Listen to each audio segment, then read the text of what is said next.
વાત કરીશું સીએમ વિજય રૂપાણી સાથે. સર, જે પ્રમાણે વિજય થયો છે, સૌથી મહત્વનો મુદ્દો આ ચૂંટણીમાં કયો રહ્યો?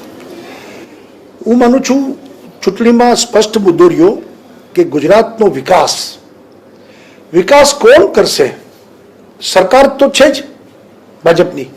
ચૂંટણીના પરિણામ ગમે તે આવત, સરકાર ભાજપની રહેવાની છે. 5 વર્ષથી બધાને ખબર હતી.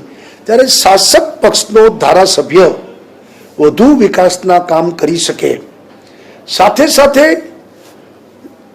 એક ભારતીય જનતા પાર્ટીનું સબળ નેતૃત્વ, નરેન્દ્રભાઈ મોદીનું નેતૃત્વ, બંને સરકારની કામગીરી, આ મુદ્દાઓને લોકોએ એન્ડોર્સ કર્યા છે.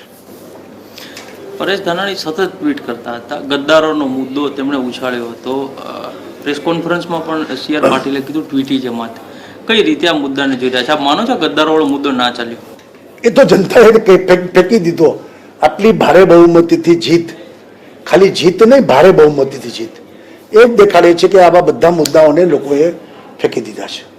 2017 વખતે સૌરાષ્ટ્રમાં બીજેપીને ખાસું નુકસાન થયું હતું. 2 સીટ હતી, ગઢડા, 4 સીટ હતી, લીંબડી, ગઢડા, મોરબી અને ધારી.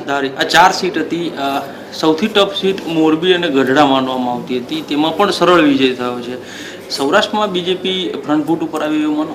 ચોક્કસ. સૌરાષ્ટ્રમાં નહીં, આ ચૂંટણી અલગ અલગ ક્ષેત્રોમાં હતી. કચ્છમાં હતી, આદિવાસી વિસ્તારમાં હતી, દક્ષિણ ગુજરાતમાં હતી, મધ્ય ગુજરાતમાં હતી, સૌરાષ્ટ્રમાં હતી. બધેથી વિજય મેળવ્યો છે. મતલબ આખા ગુજરાતમાં એક લહેર ચાલી રહી છે. સાહેબ, આપને એ પણ પૂછવા માંગીશ કે કેટલીક સીટો એવી હતી, સ્થાનિક ઉમેદવારો બીજેપીના, મૂળ બીજેપીના જે નેતાઓ છે, તેણે ટિકિટ માટે માંગણી કરી હતી. જે તે સમયે વિરોધ પણ થયો હતો. પરિણામ બિલકુલ ઉલટા આવ્યા છે અને સરળ વિજય થયો છે. એટલે ભારતીય જનતા પાર્ટીનો કાર્યકર્તા પાર્ટીને ભરેલો છે. કોણ લડે છે નહીં, પણ કમળ લડે છે. કમળ જીતે એ જ એની અપેક્ષા હોય છે અને એટલા માટે કામ કરતો હોય છે. એટલે આ બધી વાતને બાજુએ મૂકી દીધી છે. કોર્પોરેશનનું ઇલેક્શન આગામી સમયમાં આવે છે, કહી શકાય કે આ નેટ પ્રેક્ટિસ હતી? એટલે મેં કીધું ને, આ ટ્રેલર છે, પિક્ચર બાકી છે હજી.